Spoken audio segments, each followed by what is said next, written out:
ഫിറോസിൻ്റെ പ്രതികരണം നോക്കിയാൽ നമ്മുടെ നാട്ടിൻപുറത്ത് സാധാരണ പറയുന്നത് പോലെ കുമ്പളങ്ങ കട്ടവൻ്റെ തലയിലതാ നര എന്ന് പറയുമ്പോൾ കട്ടവൻ തപ്പി നോക്കും, കക്കാത്തവൻ തപ്പി നോക്കേണ്ട കാര്യമില്ല.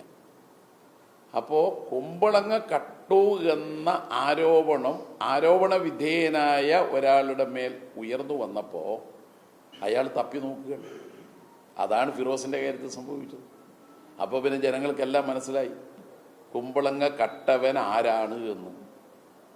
ഉണ്ടായ സംഗതികളെല്ലാം വസ്തുനിഷ്ഠമായ തെളിവുകൾ സഹിതമാണ് പുറത്തു വന്നിട്ടുള്ളത്. ആ തെളിവുകൾ കൊടുക്കുന്നതാവട്ടെ KT ജലീലിൻ്റെ കയ്യിൽ എത്തിക്കുന്നത് ഫിറോസിൻ്റെ ഒക്കത്തിരിക്കുന്നവരാണ്.